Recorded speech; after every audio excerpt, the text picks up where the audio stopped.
Hello everyone, कैसे हैं आप सब लोग। आप सभी का स्वागत है आज की वीडियो में। और आपको बताने वाला हूं बेटा अकाउंट्स के मोस्ट इंपॉर्टेंट टॉपिक्स। और पेपर के टाइम पे ऐसी कोई चीज मिल जाए तो फिर तो मजा आ जाता है। तो चलिए, अब बेटा ये वीडियो आप लोगों के लिए बहुत इंपॉर्टेंट होने वाली है। हम एक एक चैप्टर वाइज उसके अंदर के एक एक टॉपिक को बात करेंगे कि भाई इसमें से ये पढ़ लो। भाई बहुत रिसर्च करिए, प्रीवियस ईयर पेपर्स को छाना है और तब जाके समझा है कि भाई ज्यादातर क्या पूछा जा रहा है। मेरे इस वीडियो के कहीं से कहीं तक ये मतलब नहीं है कि इसके अलावा कुछ नहीं आएगा, लेकिन हाँ, सबसे ज्यादा चीजें यही देखी गई हैं। तो आपको ये वीडियो हेल्प जरूर करेगी। और जो बच्चे क्या कहते हैं अभी दुविधा में है कि पहले क्या पढ़े, पहले ये पढ़ लो और बाकी भी बेटा पूरा कंप्लीट पढ़ के जाना अगर आपके पास टाइम है तो चलिए स्टार्ट करते हैं फंडामेंटल वाले चैप्टर से। फंडामेंटल्स ऑफ पार्टनरशिप फर्म, इसके अंदर बेटा सबसे सबसे बढ़िया चीज अगर मैं बोलूँ तो भाई आपको थियरी इसकी बहुत इंपॉर्टेंट मिलने वाली है बेटा। थियरी बहुत अच्छे से पूछी जाएगी, ठीक है। और खास तौर पे मैं आपको बता रहा हूँ वो वाला टॉपिक जरूर पढ़ लेना, accounting treatment in the absence of partnership deed, ठीक है। तो ये सारी चीजें। और यहाँ पे इंटरेस्ट इन ड्राइंग का बेटा बहुत ज्यादा अच्छे से पूछा जाता है। पास्ट एडजस्टमेंट आती है। और बेटा गारंटी ऑफ प्रॉफिट का एक क्वेश्चन पूछा जा सकता है, ठीक है। मतलब इनमें से कुछ ना कुछ आएगा ही आएगा, ठीक है। और ये सबसे ज्यादा पूछे जाने वाले टॉपिक्स हैं पिछले कुछ सालों के अंदर। फिर बात करते हैं बेटा वैल्यूएशन ऑफ गुडविल की। अब बेटा मैं आपको सही बता रहा हूँ कि कई चैप्टर तो ऐसे हैं जिसमें समझ ही नहीं आ रहा क्या बताऊं मैं आपको। मैंने बहुत रिसर्च कर लिया, तो थोड़ा सा डिस्काउंट दे देना वहां पे मुझे, लेकिन सुन लो। जैसे अब यहाँ पे है, मैंने देखा है कि सुपर प्रॉफिट मेथड सबसे ज्यादा पूछा जाता है, और या फिर कैपिटलाइजेशन एवरेज प्रॉफिट मेथड। ऐसा नहीं है कि भाई इसमें से मैं बोलूँ एक पढ़ लो यही वाला आएगा, नहीं बेटा मैं नहीं बोल सकता, क्योंकि कोई भी मेथड उठा के तीन में से दे देते हैं। और मेरे हिसाब से मैं अगर सबसे पहले पढ़ूंगा तो सुपर प्रॉफिट मेथड को पढ़ूंगा, ठीक है। फिर कैपिटलाइजेशन मेथड को भी पढ़ूंगा, और वैसे देखा है तीनों आपस में एक दूसरे कनेक्टेड हैं। ओके चलिए, फिर बात करते हैं बेटा यहाँ पे कुछ एडजस्टमेंट है जो मुझे लगता है कि आप बच्चों को बहुत ज्यादा प्रॉब्लम देती है और कई बार पेपर में आ जाती है। क्या है बेटा? Under valuation over valuation of stock, under over valuation of stock. तो बच्चे इसमें परेशान होते हैं। फिर capital expenditure charge as revenue. तो बेटा हमने कई बार क्या किया होता है बेटा, कैपिटल एक्सपेंडिचर को हमने क्या करा बेटा, हमने कार खरीद लिया, उसको ट्रैवल एक्सपेंस में डाल दिया। अब उसकी वजह से हमारा बहुत ज्यादा प्रॉब्लम हो जाती है। तो ये वाली दो एडजस्टमेंट तो बहुत इंपॉर्टेंट है, ठीक है, जो कि इसी का पार्ट बनेगी, इसी क्वेश्चन का पार्ट बनेगी। 3 नंबर का चैप्टर आने वाला है, ठीक है। फिर बात करते हैं बेटा change in profit sharing ratio की। बेटा इसमें ऐसा कुछ टॉपिक नहीं है जो आ ही जाएगा। इसके अंदर जितने भी टॉपिक है सब इसके थ्रू या इसके थ्रू पूछे जाएंगे, तो इसका बेसिक्स पढ़ लो बेटा, ठीक है। और इसमें फिर एडमिशन की बात करें तो बेटा एडमिशन और रिटायरमेंट दोनों में 6 मार्कर क्वेश्चन एक पक्का आता है, और बेटा इसमें फुल फ्लेज क्वेश्चन ही है। तो इसमें मैं बोलूंगा भाई इतने 10 टॉपिक पढ़ लो, वो बेटा उसी में पूछे जा रहे हैं। 6 मार्कर का फुल फ्लेज क्वेश्चन कि कोई रिटायर हो गया तो क्या क्या क्या क्या क्या होगा, कोई एडमिशन किसी का हो गया तो क्या क्या क्या होगा। मैं आपको स्पेशली बता रहा हूँ कि अगर एडजस्टमेंट की बात करूँ जो 6 नंबर के क्वेश्चन में आएगी, वहां पे आपको एडजस्टमेंट ऑफ कैपिटल जरूर सीख लेनी है, यहाँ पे भी और यहाँ पे भी, ठीक। और एडमिशन ऑफ पार्टनर में, एडमिशन ऑफ पार्टनर में बेटा गुडविल के प्रीमियम फॉर गुडविल के केसेस होते हैं। केस नंबर 5 जो मैंने पढ़ा है, premium for goodwill not brought full और पार्ट, यानी गुडविल पूरी ला नहीं पाया पार्टनर, या थोड़ी सी ला पाया, ठीक है। तो ये वाला केस थोड़ा सा अलग है, ज्यादा आ जाता है कई बार, ठीक है। मैं बहुत ज्यादा स्ट्रांगली रिकमेंड नहीं करा, लेकिन 6 नंबर का तो बेटा फोड़ के आना है। जो एडजस्टमेंट ऑफ कैपिटल है ये बहुत अच्छे से करना है। हिडन गुडविल भी कर जाना बेटा, कई बार बहुत अच्छे से आता है, और वो इसी के अंदर आ जाता है, क्या कहते हैं, इसी के अंदर आ जाता है 6 मार्कर के अंदर। तो हिडन गुडविल मैंने अच्छे से पढ़ा रखा है, ठीक है। मैराथन भी ले लिया, पूरा कुछ सिलेबस करा चुका हूँ। और अभी बेटा आज मैंने आपको प्रीवियस ईयर क्वेश्चन पेपर भी, प्रीवियस ईयर क्वेश्चंस जो है वो भी देने का पूरा भाई इंतजाम कर दिया, आपने देख लिया होगा सेशन को, ठीक है।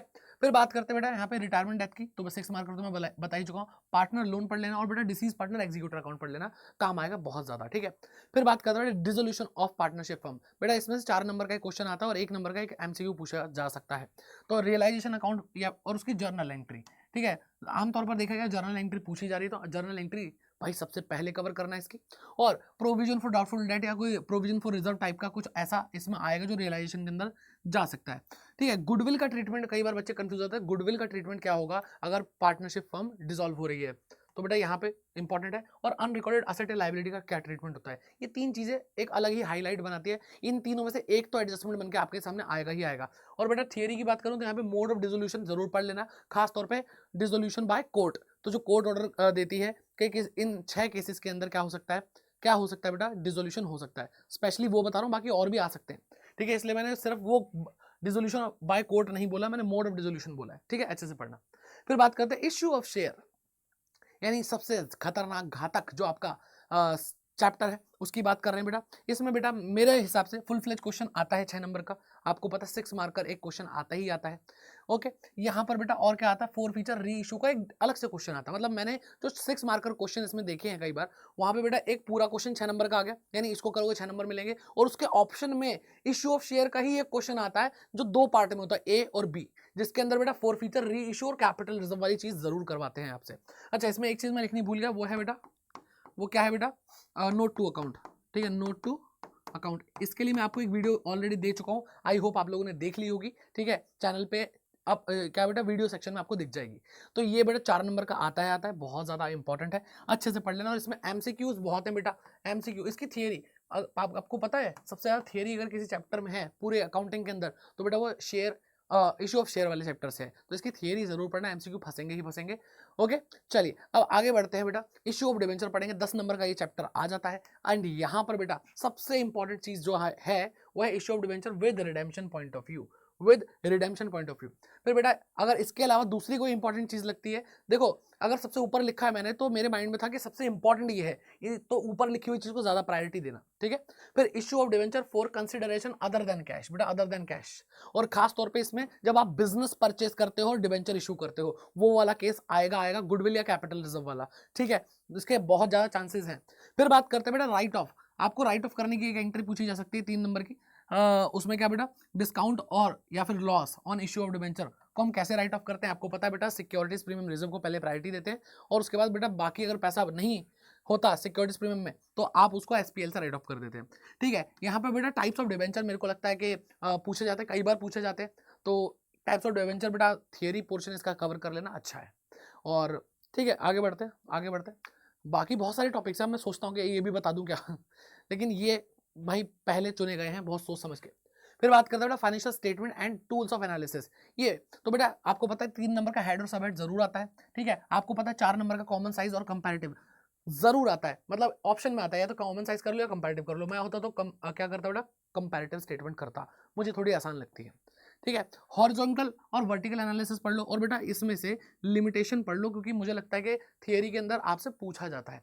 ठीक है, यहाँ पे जो सेक्शन बी है उसमें जब एमसीक्यू खत्म होता है तो अगला ही क्वेश्चन शायद लिमिटेशन से या इंपॉर्टेंस से रिलेटेड होता है। ठीक है, तो बहुत सारे प्रीवियस ईयर पेपर में मैंने देख लिया। फिर बात करते हैं अकाउंटिंग रेशियोज की। अब बेटा यहाँ पर तो बेटा बहुत तगड़ा, मतलब ये कह लो भाई मैं जुआ खेल रहा हूँ कि भाई 20-25 क्या कहते हैं जो रेशियो है, उसमें से मेरे को जो फीलिंग आती है कि भाई ज्यादातर काम आने वाले हैं।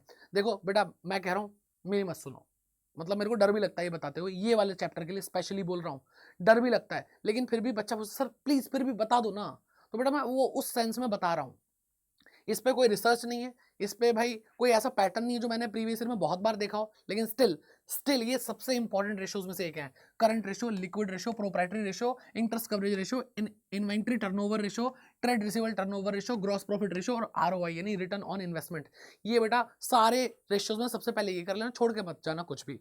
लेकिन एक चीज आती है, बहुत बार आती है, और वो एमसीक्यू के फॉर्मेट में पूछी जाती है कई बार, क्या बेटा, increase and decrease of ratio, कि भाई हमने ऐसा करा तो रेशियो बढ़ेगा या घटेगा, ये बताओ। तो ये कंसेप्ट बहुत सारे बच्चों को प्रॉब्लम है।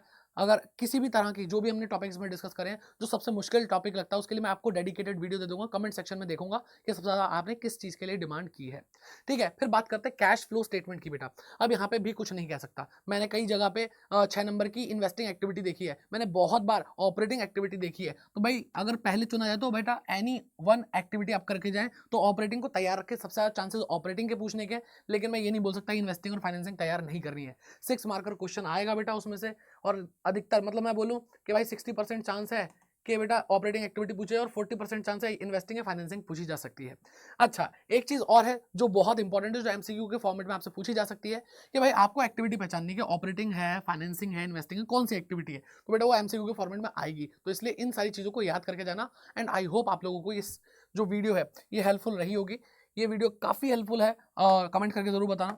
और बेटा ये जो चैनल है आपके लिए कॉमर्स अड्डा 24/7, इसमें बेटा आपके लिए बहुत सारी चीज़ें आ चुकी हैं, तो जाइए बेटा इनको पढ़ना शुरू कीजिए और अपनी तैयारी को सुपर सॉलिड कीजिए। ठीक है, सुपर सॉलिड करने के लिए बेटा लाइव सेक्शन में जाइए, यहाँ पे आपको अभी बहुत सारी वीडियोस दिख जाएंगी, जैसे हमने यहाँ पे कंप्लीट अकाउंटेंसी कर ली है, यहाँ पे बेटा प्रीवियस ईयर 5 साल का निचोड़ बेटा यहाँ पे आ चुका है। यहाँ पे बेटा वीडियो सेक्शन के अंदर आपको बहुत सारी चीज़ें मिल रही हैं, तो चेकआउट करते रहो, बहुत सारी चीज़ें काम की आ रही हैं, एग्जाम तक रुकेंगे नहीं, फोड़ के दिखाएंगे। ठीक है, और बाकी वीडियो कैसी लगी बताना ज़रूर, शेयर और लाइक करना ज़रूरी है। All the best.